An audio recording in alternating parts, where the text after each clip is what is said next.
In recent years, the mountain has claimed the lives of more than 300 climbers, and in 2023, climbing Everest became a kind of curse. In first 6 months of the year alone, the death record has been broken. The mountain claimed the 17 lives, but the worst part is that the bodies of 200 people are still on the slopes.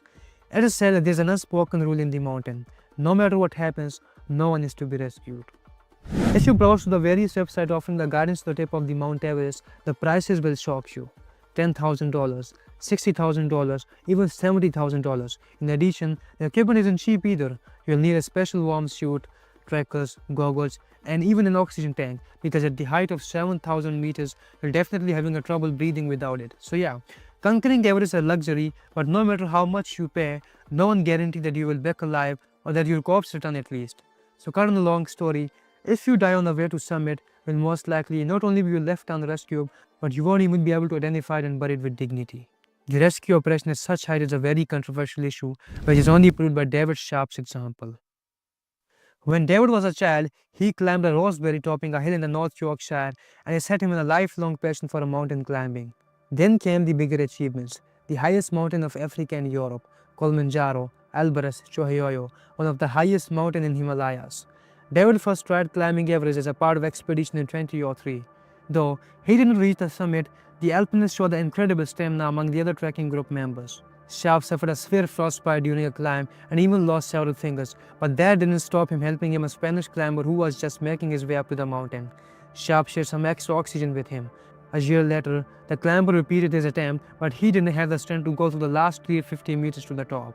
Apparently, the Sharp decided to not using the oxygen tank play a very big role. Climbers love to set records, and the oxygen-free climbs to the highest mountain in the world is probably of them all, where you can only rely on your body and endurance. With the same ideas in mind, Sharp went on his third trip.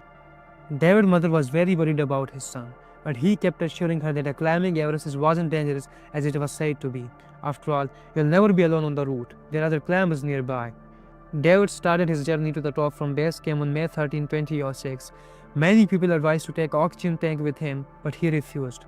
Later, several climbers seeing a tight Sharp at various points along the route as he was descending. Yet no one knew that if Sharp has reached his goal or if he had decided to turn back again before reaching the top. A day later, Sharp was spotted in a limestone cave. Some members of the group recalls as the Sharp sat with his arms around his knees as he wasn't feeling well, but no one stayed with him to help him down to the rest of the way. What Sharp said to his mother wasn't really the truth. He just wanted to reassure her. After all, conquering the highest mountain in the world is the extreme activity of any human body, and the fact you decide to take such a risk is, in the end, only your business. So you shouldn't expect someone to share oxygen with you, as David did with the Spanish climbers, and now David was sitting all alone, losing consciousness from the unbearable cold.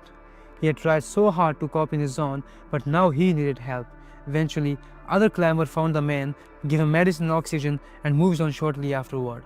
When David was spotted by the next group of alpinists, there was Maxim Chaya among them, who decided to sit down and talk to Sharp, but as soon as Maxim tried to look him into his eyes, he saw that David's face had already turned black. The group members were frightened and began to think of a plan to help, but other climbers told them to keep going and not risk their own lives. All they could do without harming themselves was to send a radio message to the base camp.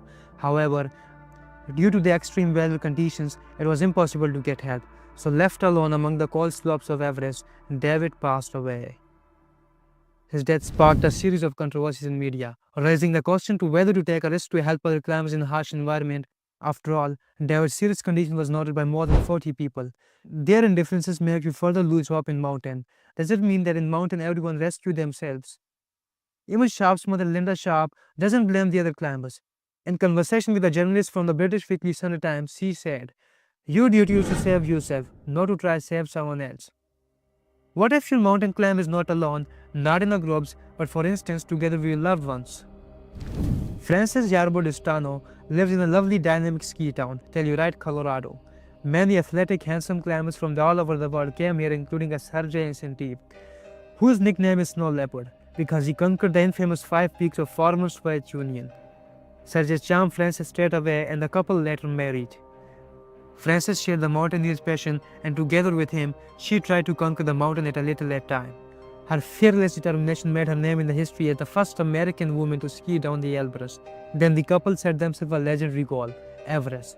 So there the Frances became the first American woman to climb the highest peak in the world. With her achievements, she wanted to show that the woman endurance is underestimating. On top of that, the couple decided to do it without supplemental oxygen and a guide support. At that time, Sergei Francis had also an 11-year son, and his parents' plans scared him. The boy even had a terrible dream in which two climbers were trapped. They were on a mountain destroyed by a storm, and they couldn't escape a snow and knocking them down. The boy told her mother about his dream, hoping to persuade her not to go to the Everest, but Frances was determined. She wasn't going to cancel the Everest climb. On May 17, 1998, Frances and Sergei began their ascent from the base camp and reached the North Col. The next day, they reached an impressive height of 1700 meters.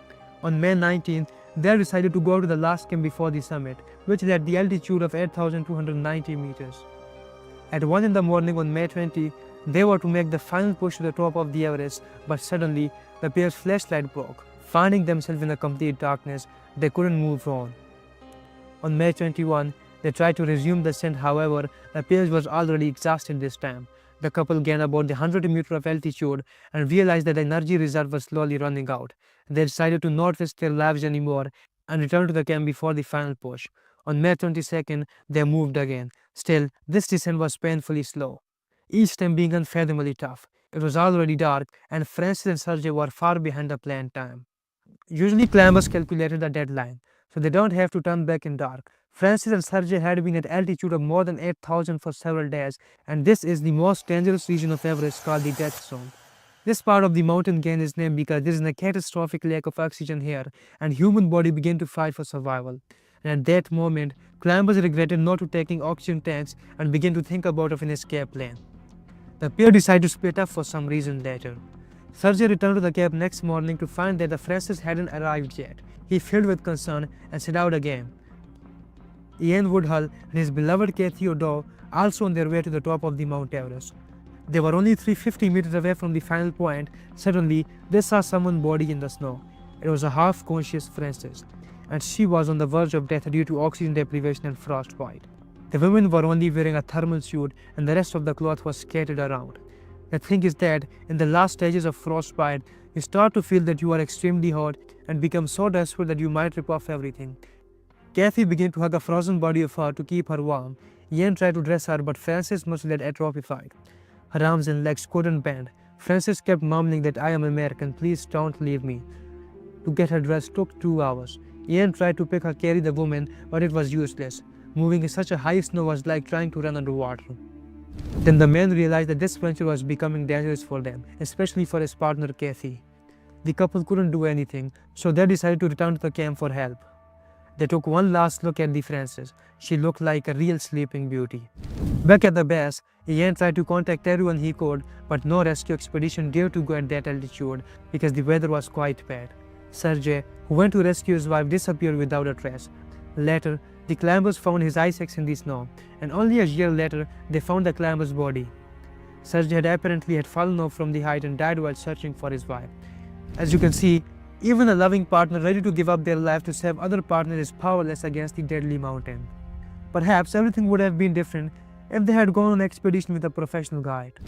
Like Scott Fisher, he founded the iconic travel company Mountain Madness and helped other climbers achieve the same success as he did. In 1996, as a part of his company's service, Scott organized the most serious expedition of all, the Everest climb. At the same time, the company Adventure Consultant, owned by a New Zealand resident Rob Hall, also applied for climb.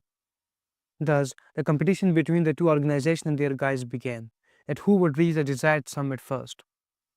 However, everything goes according to the Fisher plan, and he faced a number of problems during the ascent. Some members of the group got sick and weakened, so he helped them return to the camp and climb back up.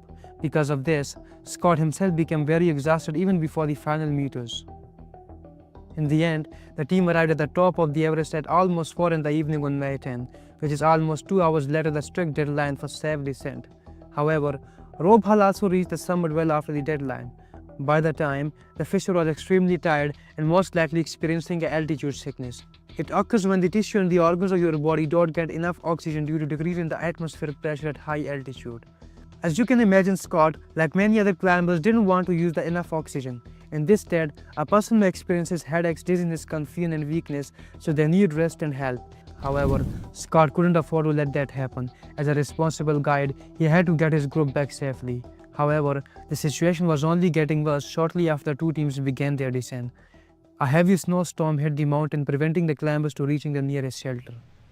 Fisher was already struggling and instructed his assistant to rescue the team and return to the camp without him. He didn't want to delay anyone because they had to act quickly and weather was getting worse. His teammates managed to rescue the several members of their group who were unable to cope the blizzard, and even the one person from rival camp. But when the climbers returned for Fisher, he was already dead. His body was moved off the main route and remained in the mountain to this day. Still, no other climbers from the Fisher group died. Does it mean some guides aren't afford to put their own lives at the risk? Or this blizzard was one of the deadliest in the history of the Everest? Because along with the Fisher, 8 people lost their lives. So what was going on with the team that was climbing the mountain under the leadership of Rob Hall? Rob Hall was also a fairly well-known climber. He was the second person to climb the mountain on the northern ridge of Am de Blam in 1980 and the mountain number in 1981. Rob and his colleague was very attracted to the concept of the Seventh Summit, which originating as a mountaineering challenge in 1981. He and Wien conquering highway peaks of each of the 7 continents. He and Gary's journey was begin with Everest, which is considered to be the most dangerous of all of them, and they managed to climb all of them indeed. This achievement set record for the speed of mountain climbing at that time.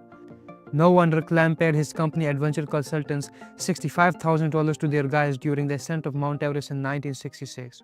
And the climb really went smoothly until the last hours. First, just before the summit, one of the climbers' back waders had a tough time coping because he suffered from the snow blindness. This is usually caused by the sunlight reflecting off snow or ice. To ensure the weather's safety, Hall made the difficult decision to leave the climbers where at camp for their return. Backwaders didn't even know that he should be upset about it, and in fact that he was incredibly lucky that day. Another climber had a similar experience. Doug Hansen showed the warning signs of exhaustion. As the climbing time dragged on, Paul saw that they wouldn't make it to the top on time. He continued to climb nonetheless, not to lose the competition with the group led by Scott Fisher. So with the great delay, Paul's team reached the top, but Doug Hansen was not happy about it. He was already feeling sick. In addition, the snowstorm suddenly broke out while everyone continued down the mountain. Howard decided to stay with Hansen, refusing to leave his client behind. Unfortunately, however, Hansen did not make it. The blizzard was accompanied by the winds of 250 km/h and almost zero visibility. Hansen died. One of the Hall's fellow guides tried to save Rose by bringing him extra oxygen. However, the regulator of oxygen tank couldn't withstand the low temperature and it could no longer supply. He eventually managed to call his wife through the satellite phone from the base camp and send the message.